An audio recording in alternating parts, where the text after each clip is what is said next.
Hi friends, welcome to my channel नैशालम। उम्मीद है आप सब खैरियत से होंगे। आज मैं आपके साथ शेयर करूंगी बहुत ही आसान और मज़ेदार मलका मसूर यानी खड़े मसूर की दाल। ये बहुत ही मज़े की बनती है। तो चलें आए इसे बनाना स्टार्ट करते हैं।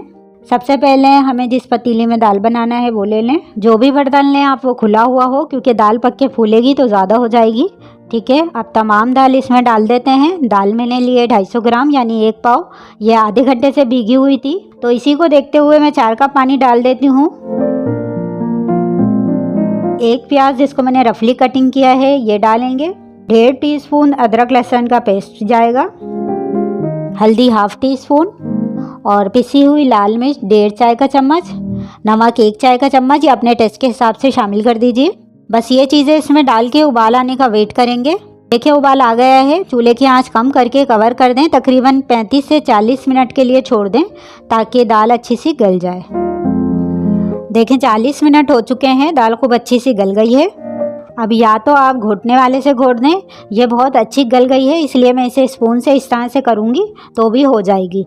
ये थोड़ी साबित ही होती है, ज़्यादा घुटी हुई नहीं होती है। और साथ ही 1/2 टीस्पून गरम मसाला शामिल कर दीजिए। अब इसमें 4 से 5 साबित खटाई डाल रही हूँ। अगर साबित खटाई ना हो तो 1 टेबल स्पून इमली को भिगो दें और इसके बीज हटा के इमली का पल्प इसमें डाल दीजिए। अब इसे 10 मिनट और दम पे पकाएंगे ताकि साबित खटाई और गरम मसाले का टेस्ट भी इसमें आ जाए। चलें जी, 10 मिनट हो गए हैं। अब इसका तड़का तैयार कर लेते हैं और आप अपने हिसाब से इसकी कंसिस्टेंसी देख लें, जितनी आपको ठीक पसंद हो। तड़के के लिए मैंने लिया है 2 से 3 चम्मच देसी घी। वैसे देसी घी से इसका बघार बहुत ही अच्छा फ्लेवर देता है। आप नॉर्मल घी या तेल से भी लगा सकते हैं। 1 टीस्पून मैंने लिए हैं बारीक कटे हुए लहसुन। 3 से 4 साबित लाल मिर्च, 6-7 कड़ी पत्ता है और 1/2 टीस्पून ज़ीरा लिया है। लहसुन के गोल्डन ब्राउन होने तक इसे फ्राई करें और बस दाल का तड़का रेडी है। इसे फ़ौरन से दाल में डाल देते हैं।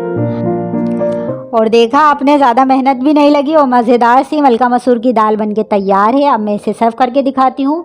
मैंने इसके साथ ज़ीरे वाले चावल बनाए हैं। आप लोग भी इसे बनाएं और मुझे कमेंट्स करके बताएं कि मेरी रेसिपी आपको कैसी लगी। रेसिपी अच्छी लगी तो लाइक करें और प्लीज़ चैनल को सब्सक्राइब करना ना भूलिएगा। हम फिर मिलेंगे इंशाल्लाह नेक्स्ट वीडियो में एक और नई रेसिपी के साथ। अपना और अपने प्यारों का ख्याल रखिएगा। अल्लाह हाफिज़।